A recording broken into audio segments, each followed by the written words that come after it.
We all have to know our why.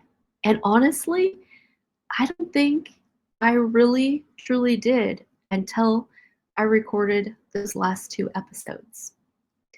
My why is so much bigger than I even thought it was.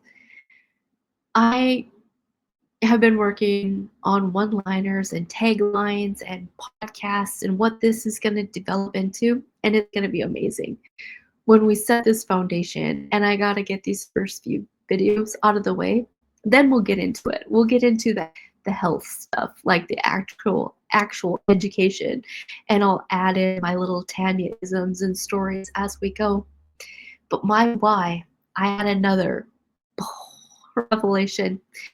I was at a training in Florida this winter in December. It was amazing. I loved being with my peers, like-minded thinking, that education, all the good stuff, talking about all of you, all of my clients of the future, of the past, who and how I can help you and where we're going is awakening. The whole country is awakening. We've got our president in play, and they're talking states are eliminating food dyes outside of California. People are making fluoride in the water illegal, and all of this is happening so fast. In my business, my growth, what am I going to do? Who do I want to be? Every month, I'm redefining my practice. I'm learning something new. When we were in Florida, it was like the business parts of it. I kept thinking, who is God gonna put on my team? I need a team. I need help. This is getting out of control. I can't do it all myself. And I had such a revelation. Not that I don't need help now, but my team, my help, if they choose the calling, I will not force it on anybody. But woo, here come the tears again. God placed so deep in my heart who my team is. And the thing is, more conviction. I've been ignoring my little team because I work too hard. I was taking clients on Sundays. I was filling in the gaps. I'm being way too available because I'm a solopreneur. I'm a one-person show, right? And ooh, did I get the conviction. My team, my little team right now, they're 5 and 4. Oh man. They're 5 and 4. They think grandma and what I know is amazing. They love every bit of adult level conversation. They've got animals. I've got to teach them how to quantum muscle test their goats and their horses. They are my team. They are who I have to sow. The assignment on their generation is so massive. Maybe they'll be world changers, or maybe they'll just change their little worlds. Maybe they'll just thrive in the mess of the world that is potentially coming for us. I was working too hard. I was ignoring my little team when I know I'm not here for earthly riches. I have this with money. Like we all need to make it. We all need it. I refuse to worship it. I refuse to worry about it. That's how I got by as a single mom, living from paycheck to paycheck, because of His grace, and because of His mercy, which abides, absolutely abides. We do not need to worry. The provision is there when we are in His will, right? We are doing His will. He will provide a way. So if you're really struggling financially, do a soul check. What are you not doing that you should be doing? What did He ask you to do that you refuse to do, there's something there if you've got some kind of block. So, but I'm not a preacher, and I'm not going to throw scriptures at you. That's not how I roll. I don't want to be judged like your evangelists, your teachers, your preachers. Whew, I don't want to get into that judgment. I just want to tell my story.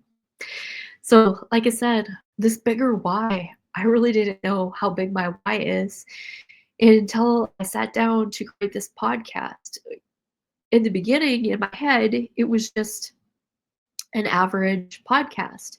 But as I got to working with my chat GPT and sharing stories of my life that made me who I am today, I really realized that that's the podcast I want. I want it to be different than my business. I want it to be raw and real and off the hook.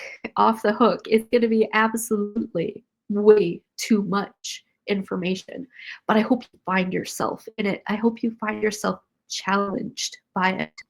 I'm going to have some amazing guests. There are people in my life that I can't wait to get them talked into sharing their story. Over the years, I've become very comfortable with the camera. And again, oh, I would have never believed that. I was the person who I still would rather watch video of myself than see still images. But I ran from the camera. I become grouchy and bitchy when anybody got one out. So this has been a deliverance. I do, and I have always known that I kind of like to hear myself talk. Like, that's true. That's honestly why I loved my job at the gym. I loved working there. I, again, I'm not a therapist, right? But school of hard knocks and talking to those hurting individuals.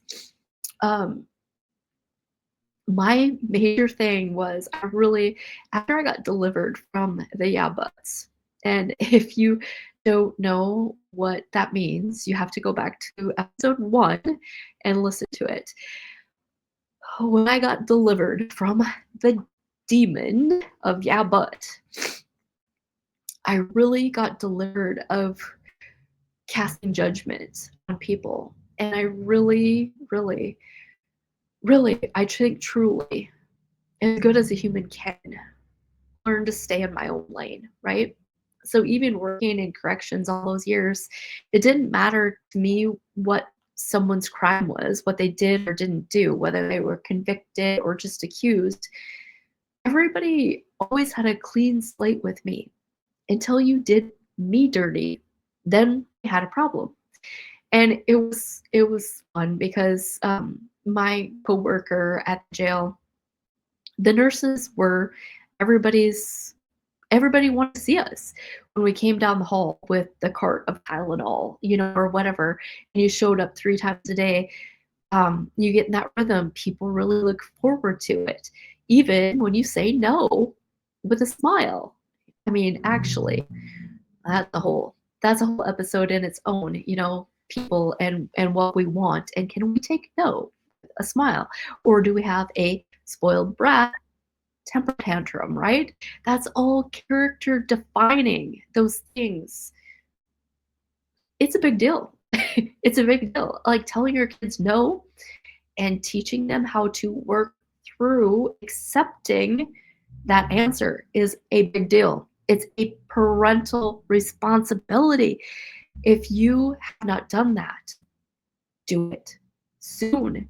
You have to do that. You have to start when they're 6 months old.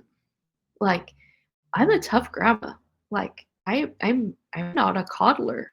I mean, I am when it's appropriate. But yeah, you have to. Your kids have to know how to say no. They have to know how to behave in public. It's important. It's still important. It was important 100 years ago. It's still important today. Sorry, I'm lost again in my own thoughts.